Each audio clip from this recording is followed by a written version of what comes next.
Internet, and welcome to Fantasy Knits a Traveling Knitter. This is chapter 20 and we're in a new space. I've moved. So yeah, that's why I took a break. I didn't podcast when I, like my every 2 week schedule, because that was when I officially moved all my furniture in. So I had people over, helped me move, and then I've had a busy couple weeks. I'll talk about it at the end. But if you would like to follow me on any of the social medias, I throw everything on the screen in the beginning during my intro, but if you weren't looking, I am Lulu is Crazy on Instagram and on Ravelry. So like I said, I'm in a new area. This is not what it's gonna look like all the time. Still kind of working everything out. The floor right over here, all yarn. It's just piled. There's trash bags of yarn. All of my hand-dyed yarn is put away really nicely, so I just have to deal with all of that. So yeah, what is today? Today's April 28th. It is Saturday morning. And this weekend I'm going to be unpacking boxes. So before I start that, I wanted to get my podcast in. So let's just jump right into my completed quests. I am so happy that this is done. Now the ends aren't woven in, but I blocked it, which is something I rarely do right away. What? Yes! This is My Miller's Daughter by Melanie Berg. Oh. And I think it blocked out beautifully. The lace is coming out really nicely. And it's really soft because of that single ply that's in there. Yeah. So what I ended up doing is I knit an extra repeat of the lace, and then I knit as much as I could of the stripy border. So I did not have enough of the orange to make a complete like a complete set of the stripes, but honestly I'm okay with that because I was done with this shawl, just done. So I'm so pleased with how it came out. I have already worn it. I wore it to work, and then I wore it to my knitting group, and I'm just so happy with it. So for the last time, this is Miller's Daughter by Melanie Berg, Hedgehog Fibers Merino Lace in the Genie colorway, and then the orange is an unknown single ply lace fingering weight. I want to say it is Malabrigo, but I could be wrong. And it smells so nice because I washed it in the Tuft Wool and Wool Wash Orange and Ginseng, I think. Yay! Now I can start more shawls. So current quests. Guess we'll start with this guy. I honestly can't remember where I was a month ago, but either way, I may not have even done anything with these. But I have 2 essentially finished socks that just need heels. And I'm gonna do the cut-in heel. So this, I've actually woven in the ends for the toe, like the toe piece, and then part of the ends for the top of the cuff. This is the one I was actually finishing up on the ends with, which is why it's inside out. But yeah, these just need heels. And that is Knit Picks Felici in the Treehouse colorway. And then the heels, toes, and cuffs are this gray. And the gray, do I have the tag? Okay, so here's the tag for the Knit Picks Felici Treehouse, which is $75.25 if you were not aware. They're 50 grams skeins. Holy shit, 50 gram skeins. I could get 1 pair of socks out of them, except I wanted them to match. So so I needed the two. I can't find it. It's just a gray. So then my next work in progress is actually sitting out because I was working on it yesterday. And it is the Dodging Rain Cowl by Vanessa Ewing. So this is how far I am with it.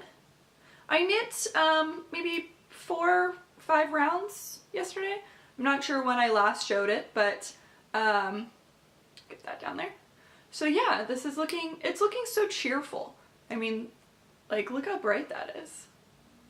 So yeah, my needles keep untwisting themselves. These are the Knitter's Pride Royals, or Royale, and I am knitting these on US size 4, and the yarn is by Unplanned Peacock in her Superwash Merino fingering in Sun Conure. And this is the one that I had the little mishap where a moth ate a lot of it.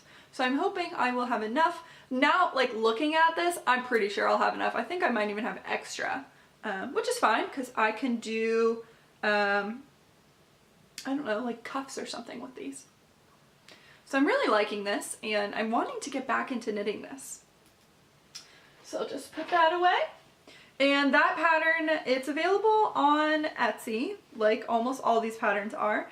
It was a free pattern, but now it is not. I feel like I mentioned this before. I periodically check the pattern section of Ravelry, especially, I keep hiccuping, especially during like a holiday weekend or like a seasonal change weekend or something, because a lot of designers will post their patterns for free on, you know, until a certain day or something. So that is how I got that pattern, and I'm pretty happy because I'm liking it so far. So then my last current quest is a new quest, and it is one of the things that was on the horizon in a previous episode.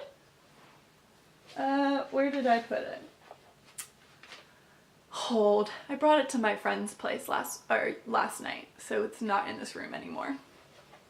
I'll go get it. Alright, I'm back. So it is in my Minnie Mouse bag. It's probably my most used project bag, and I made it. I love it so much. So this is, oh, it's gonna fall, my Hitchhicker shawl. So I'm not very far.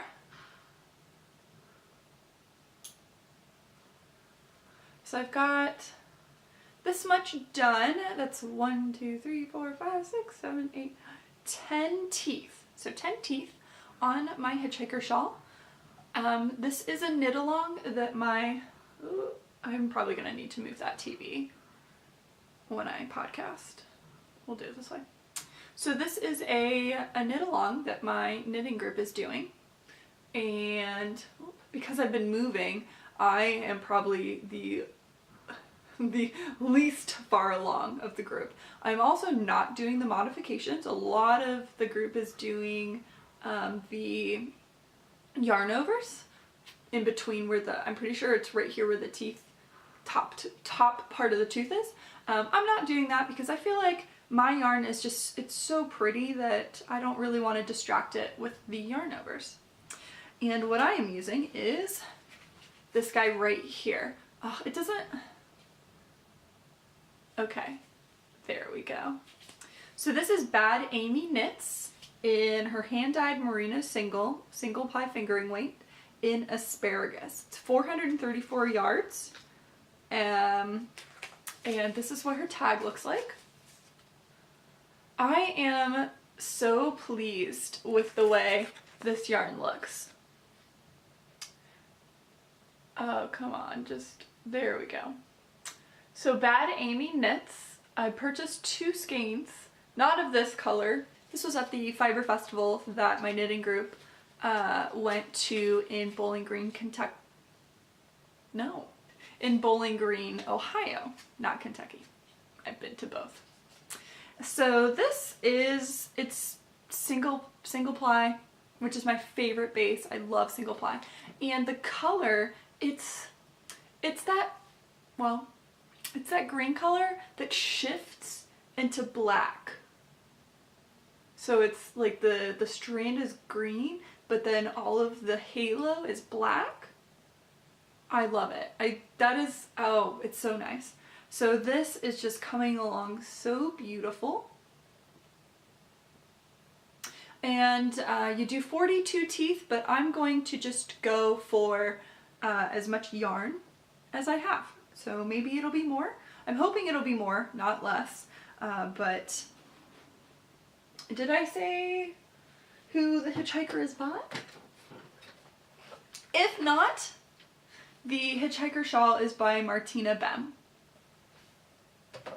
And it is a pattern on Ravelry. It is not free. I want to say it was free at one point, but it's a very popular pattern. I feel like I said that weird. And it's been out for many, many years.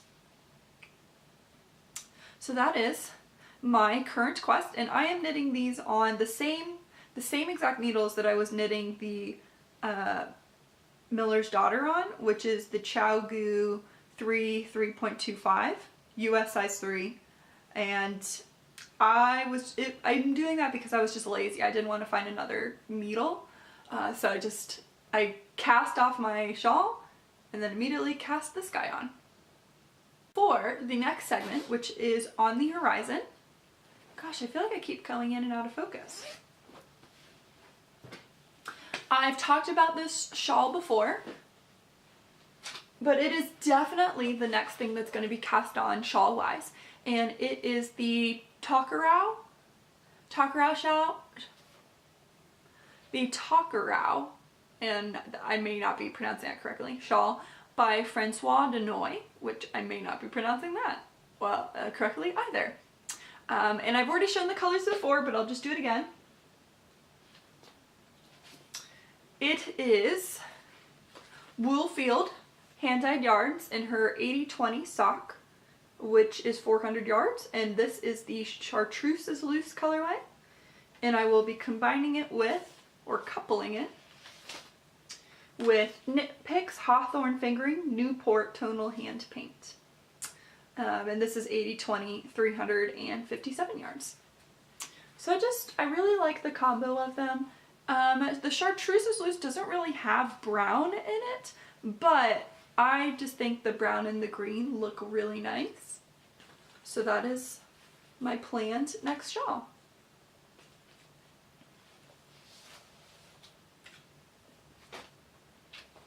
Now, I was away for work, and I did go to a yarn store, but because of moving and trying to organize, I've kind of already put the yarn away, so I'm not really going to bring it up for Smaug's Trove. Just know that I bought a sweater's quantity.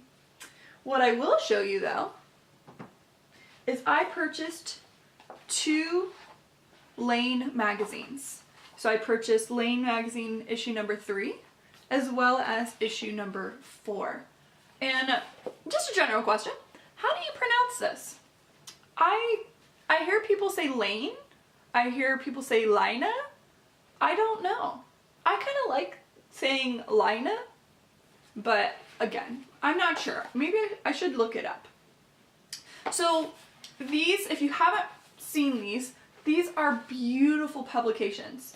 They're based, they're the cost of a book. It's 24 bucks here in the US, or at least that's how much I paid for. But I really enjoy just looking at the ads. Like, this is 5 ads, and I think this is amazing. I actually care about looking at ads when it comes to knitting things. So this, Brooklyn General, that is a yarn store in New York. Olan, that's yarn in Ireland. Be Happy, I've never heard of that, but I guess they're based in Portland, Oregon. I'm not sure if it's a yarn company or if it is like a yarn store or something, but I want to try that out. There's Tokerau. I want to try Tokerau out. This one is called Snail Yarn. I'm enjoying the ads as well as the patterns. So I picked these two out because these had patterns that I really, really liked right off the bat. So let me see if I can find some of them. They have beautiful interviews and stories. So I really like this shawl called Fallen Leaves, and it is by Justina Lurkowska. So it's like, it's a stripe and then it has this stitch overlay. So you've got one color kind of sitting on top of the stripes. Really like that. And was there yes. So I will say the pictures are beautiful, but they're not conducive to knowing what the project looks like. So this is the main reason I purchased this, was for this sweater. This sweater is the, Teolai, and it is by Patricia Cox, and it's this beautiful oversized sweater with a texture pattern on it. I think this looks beautiful, and I love the color too. I would knit it just like this. So those are the two main things that I liked out of this. Now I did like just about everything. And then out of issue 4, I really liked, again, I'm pretty sure it was a sweater. Was it this? No, that's the hat. Oh, and there's like food, there's like a recipe in here as well. There's a beautiful hat pattern. There is an interview with La Bien-Aimée. Yeah, I loved all the sweaters, but I especially liked this. Yeah, this one has a lot of sweaters in it. Oh, where did it go? I must have passed it. This one, the stalactite. I feel like it's got a 90s vibe, but a good 90s vibe. I think it would be awesome, you know, just like it is, or with the stalactite pieces, to have those be a multicolor yarn. I think that'd be beautiful. Also in gray. Gray is my favorite neutral. Gray. It's pretty cold in my new apartment today, so I put on a sweater. I am wearing a Alice in Wonderland tank top. I prefer tank tops, but it's just a little too cold to be wearing a tank top in my apartment today, and outside in general. So I'm really, really excited to have these two in my book collection. Like I said, they were $24 each. I'm pretty sure there's no distributor in the US, so you can either order it and have it shipped over, or yarn stores will sometimes get it as well. I lucked out in that the yarn store that I went to had all 4 copies, but I limited myself and I only bought these 2. You know, later on I can buy the other ones. And speaking of that yarn store, I'm going to throw up a picture.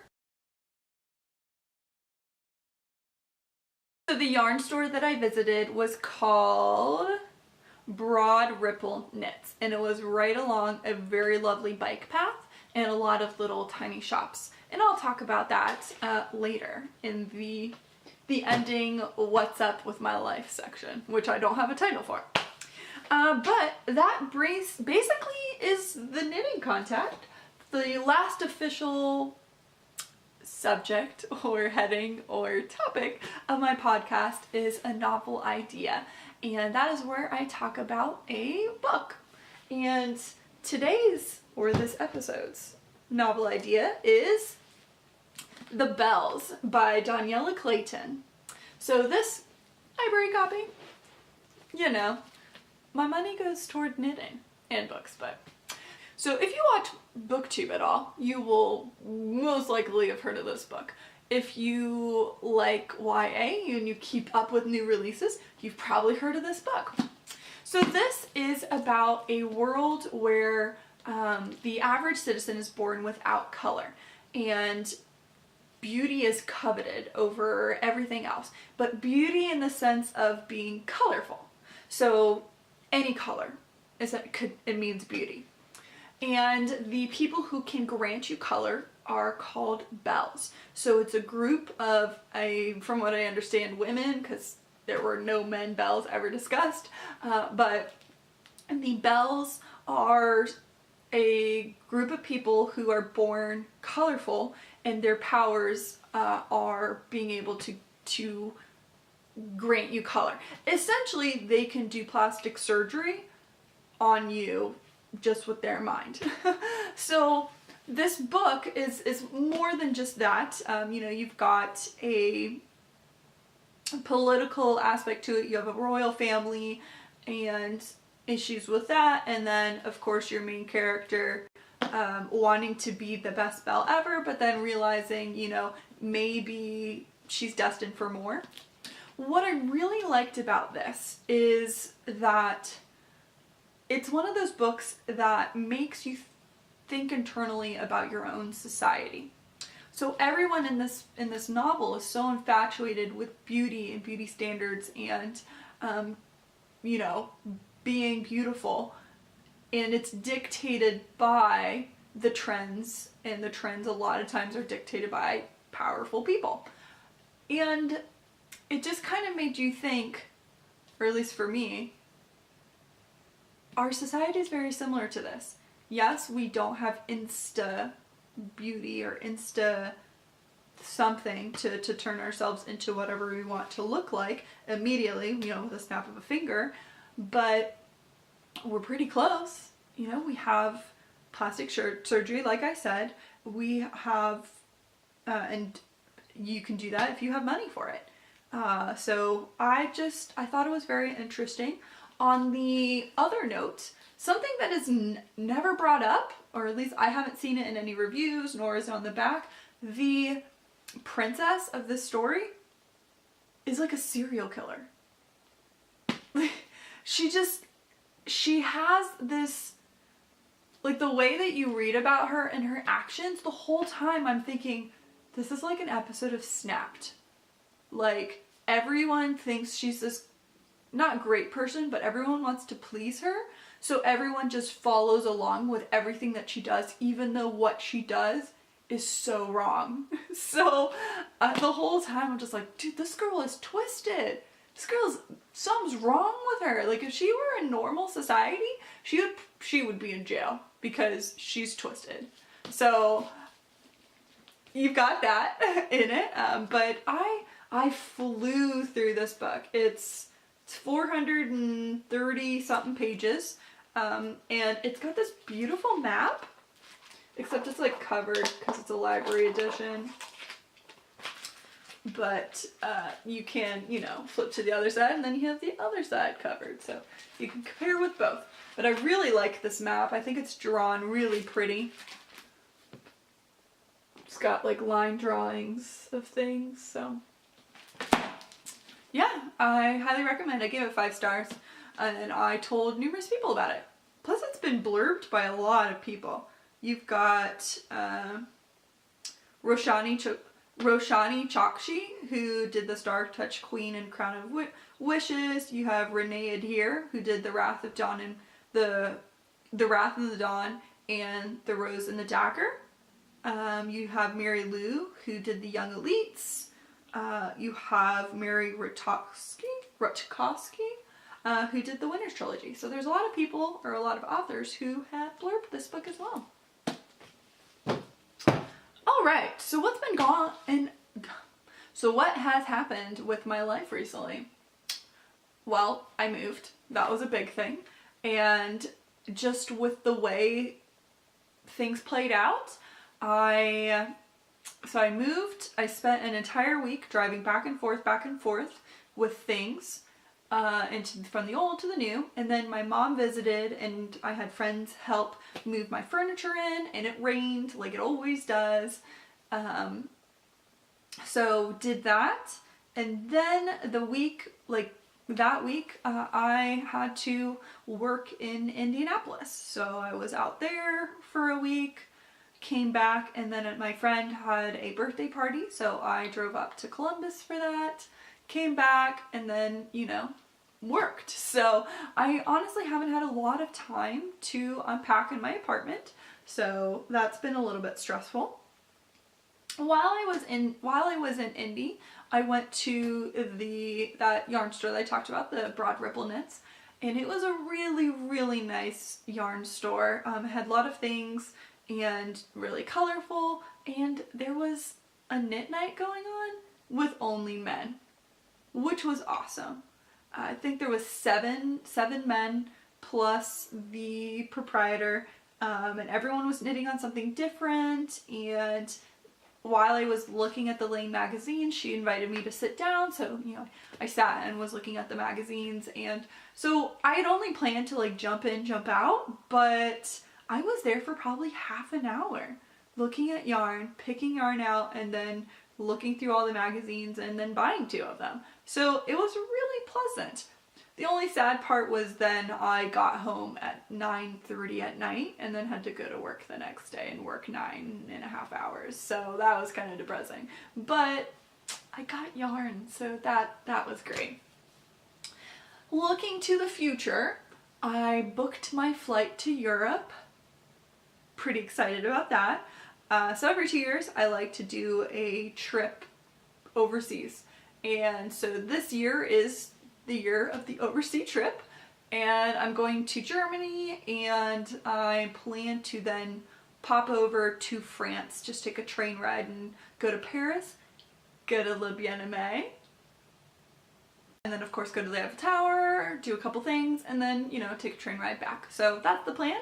But coming up really quickly, I am gonna go to LA. So I'm gonna go to LA for work, and because I'm gonna be there, I'm gonna go to Disneyland. So I'm gonna fly out on Saturday, go to Disneyland, come back, or go work, and I'm flying out of Chicago, fly back to Chicago, go to my brother's graduation. My little brother graduates high school, and then drive home and work some more. So gonna be pretty busy because it's, you know, starting spring, summer tends to be the busiest for me with organizing things, because I'm gonna go to Warped Tour this year. So I'm pretty excited. It's gonna be pretty good, and I have some plans with my designing. I feel like I talk about the designing and then nothing ever happens, and I have all these design ideas, I just never write them down. I never really tech edit them. I just kind of have this idea, and it all just boils down to time. There's not enough time in a day, in a week. A lot of it's spent working. Yeah, which is sad. Alright, so that is my podcast. It's a pretty short one, and I'm okay with that because my friend is actually coming over. She said she's going to be here at around 1 or 2, and she's going to help me unpack, organize, and I'm going to be selfish and I'm going to knit until she gets here. So I want to knit, so I'm going to be done with this. But thanks for watching. If you liked it, please hit subscribe, give me a thumbs up, put a little comment in. I always appreciate that. Otherwise, have a really good weekend or whenever you watch this. Thanks. Bye.